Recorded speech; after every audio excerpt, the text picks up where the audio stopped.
Hello students, in this video let us discuss some JEE Main February March questions from the alcohols, phenols and the ethers. Which of the following compound gives a pink color on reaction with thallic anhydride in concentrated H2SO4 followed by treatment with NaOH? It is nothing but actually phenolphthalein indicator preparation. Okay, so that actual reaction is this one.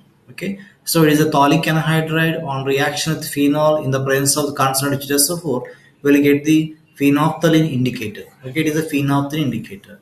Actually, here this indicator formation involves a aromatic alcophilic substitution reaction, and in acidic medium it is a colorless. In basic medium it is a pink in color. Okay, so here in this case, actually first in acid medium protonation takes place. So as a result of protonation, this carbon becomes a more alcophilic. So alcophilic attacking takes place on the para position of the OH. It is a bulky alcophile. It is a bulky alcophile, so mostly attacks on the para position. Okay, so that's it. So here in this case, again here this OH protonation taking place. Okay, so as a result of this OH protonation, it becomes a good leaving group. Again here alcophilic carbon, that means here there is a one alcophilic site is generated. Okay, now again attacks on the another molecule of the phenol, so as a result we'll get this phenolphthalein indicator. Okay, so here because of this alcophile is a bulky in nature, so that mostly attacks at the para position. So here in this case, here OH group, this para is a vacant. This para is a vacant. This ortho position is by the one group actually. Now here this one OH, this ortho position, this is a para position that is blocked by the methyl, and this is the ortho position. There is a steric indents with this N alkyl group, nothing but N propyl.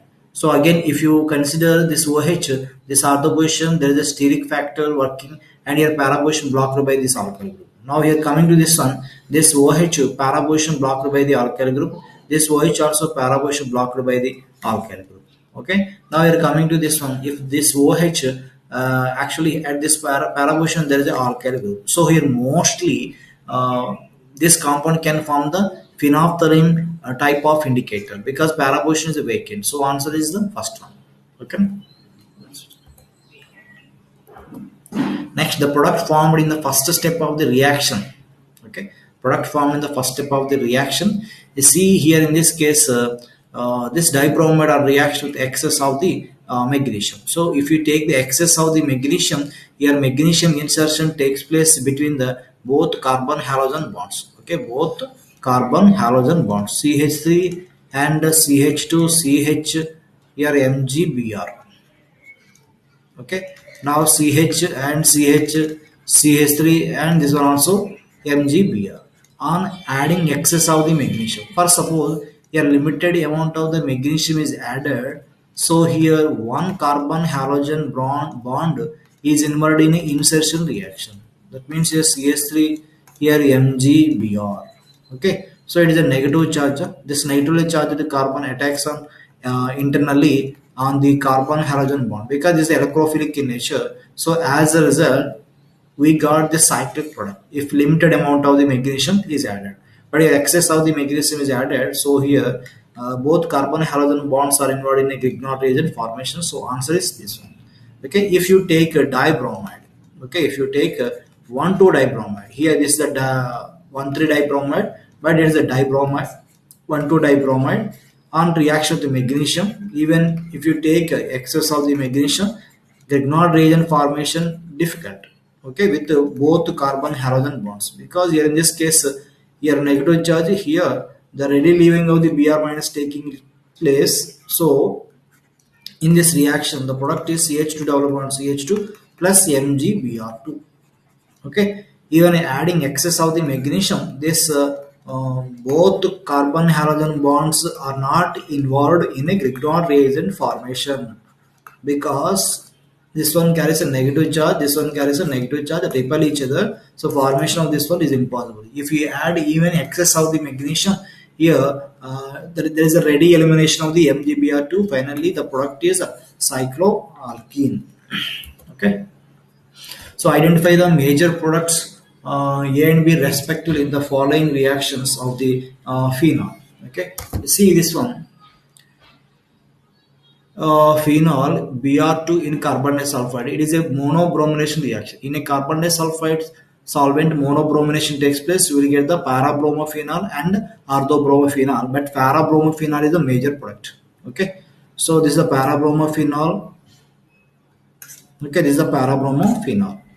So now here this CHCl3 NaOH is a Raymond-Tiemann reaction. It is a Raymond-Tiemann reaction. In Raymond-Tiemann reaction, orthosalcylaldehyde is a major product. So answer is 2. Okay, that's it. In a Raymond-Tiemann reaction, what is the reaction intermediate? CCl2 is the dichlorocarbon is the reaction intermediate, and the product is orthosalcylaldehyde.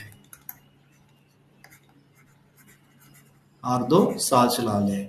And the point is, if this set of reagents are added to the aniline, if the same set of reagents are added to the primary amines, including aniline, CaCl3, NaOH, it is a carbylamine reaction, nothing but isocyanate test.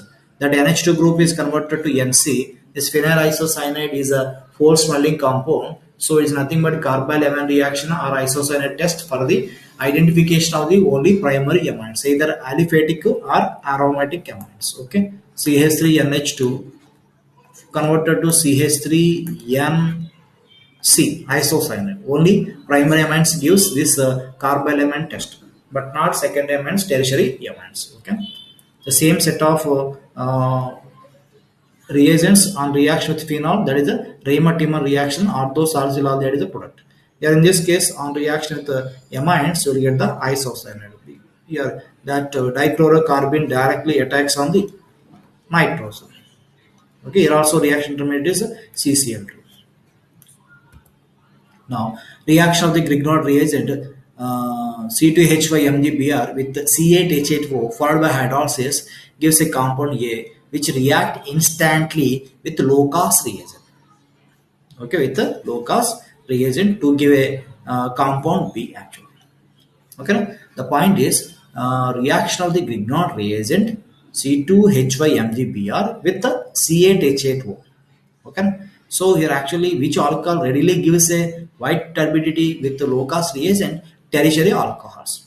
Okay, tertiary alcohols. You see in this case this compound, okay, among these the tertiary alcohol react to the low cost reagent to give a compound B, and the compound B is that compound B must be tertiary. Okay, the compound must be tertiary. Here is a secondary, it is a primary, it is a primary. Okay, here only tertiary halide is there because from that corresponding alcohol we got the tertiary alkyl halide.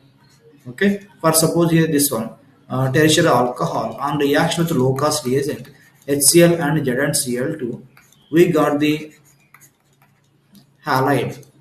Okay, we got the halide. That's it. Okay.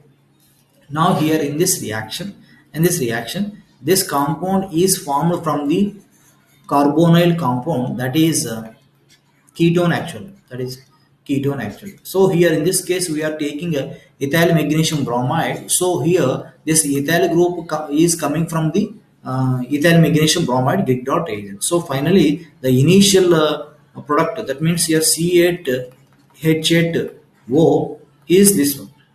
Okay, that is the acetophenone actually. Okay, acetophenone on reaction with ethyl magnesium bromide followed by hydrolysis, this is the product. Okay, this is the product A. This product A on reaction with low cost reagent gives a product B. So B is the third option. Next, the main products formed during a reaction of 1-methoxynaphthalene with a hydroiodic acid. Okay, hydroiodic acid. 1-methoxynaphthalene means here this is the naphthalene. Its the first position is this one, 1-methoxynaphthalene. Okay, on reaction with the HI. So actually here this bond breaking takes place. So H iodine. So here alpha naphtha and methyl iodide are the products, because in this case this bond breaking becomes very difficult because this lone pair of electrons are not in a resonance. That's it. So 2 is the answer. Okay, here whatever the alkyl group on this side, always this bond breaking takes place.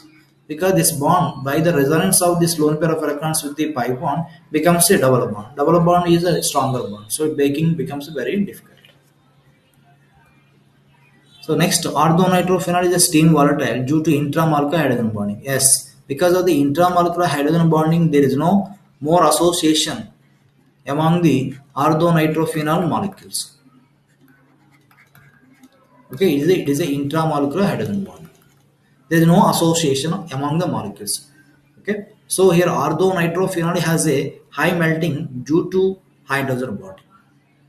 Okay, so here in this case here orthonitrophenol has also less melting point. Okay, lower melting point, because in this case there is no strong association among the molecules. So here statement 1 is true and statement 2 is false. Okay, so answer is 4. So actually here para-nitrophenol has a intermolecular hydrogen bonding. Here OH group, and here this is a N double bond. This NO2 group form a hydrogen bond with the hydrogen of the another para-nitrophenol. Like this here, there is a more association taking place. Okay, so as a result of the more association, para-nitrophenol has a higher boiling point. It is a less steam volatile. But orthonitrophenol, there is no association among the molecules, because within the molecule hydrogen bonding is exists. So that's why it has a less boiling point. It is a steam volatile. Okay, and orthonitrophenol is it is a less soluble in water, and para-nitrophenol is a more soluble in water. Okay, and one more point is this orthonitrophenol and para-nitrophenol are separated by the steam distillation. Okay, are separated by the steam distillation. Okay, orthonitrophenol has a lower boiling point, less soluble in water, and steam volatile, and para-nitrophenol has a higher boiling point and higher melting point, because more symmetric it is, and soluble in water, and these two are separated by the steam distillation. Okay, para-nitrophenol is a less volatile. So now here it is very differently this question asked. Here it is this reaction is given in textbook also. Here in this case, in this conversion, what is the temperature, what are the conditions? Okay, this reaction taking place at 623 Kelvin and 300 atmospheric pressure. It is nothing but Dawes process. It is nothing but Dawes process for the conversion of the chlorobenzene into phenol by heating with NaOH. So generally here this chlorobenzene heating with reaction with NaOH at room temperature, this reaction not possible. Okay, at 623 Kelvin and 300 atmospheric pressure, this reaction is possible. It is nothing but Dawes process. So first here phenoxide ion is formed, then here on hydrolysis acid workup will get the phenol. So identify A in the given reaction. So here SOCl2. Generally alcohols are converted to alkali halides. So this OH is converted to halide. This OH is converted to halide. But here this OH conversion becomes very difficult due to resonance with the benzene ring. Okay, this carbon-oxygen bond becomes a stronger bond. So here answer is this one. Okay, very interesting this one. So even adding HCl also. Only those two OH groups are converted to halides. To see here this benzene, your OH remains same. Okay, because this OH group is involved in resonance with benzene ring, becomes stronger. This carbon-oxygen bond becomes stronger due to double bond nature. That's why this group replacement by other groups is very difficult. Now here this is the oxalic acid and glycol. So here it is a diol actually. It's the diol, and oxalic acid is the dioic acid. So on heating, esterification takes place. So loss of water molecule, here loss of water molecule. So here in this case CH2, here CH2, oxygen, here C double bond O, here oxygen, C double bond O. Okay, so this one at heating 200 degrees centigrade, here there is a loss of CO2, here loss of CO2. That means you are breaking up this bond and breaking up this bond and breaking up this bond taking place. So as a result, ethene is the product plus 2 moles of the CO2. So product is first one. Okay, ethene is the product. Next is identify the products A and B. Okay, so here in this case dilute KMnO4, that is nothing but base reagent, so diols are produced. So this is the diol and this is the diol. Now here on reaction with CrO3, secondary alcohol oxidized but not tertiary alcohols, so answer is 2. Of course here the same diol on heating with copper at 300 degrees centigrade, secondary alcohol oxidized to the ketone and tertiary alcohol get dehydrated. So in case of the copper at 300 degrees centigrade, this is the product. Okay, but here reaction with chromic oxide, secondary alcohols are oxidized and tertiary alcohols are not affected. So answer is 2. Okay, so those are the some questions from the chapter alcohols, phenols, ethers. Okay, so please like the video and subscribe to my channel and share to your friends. Okay.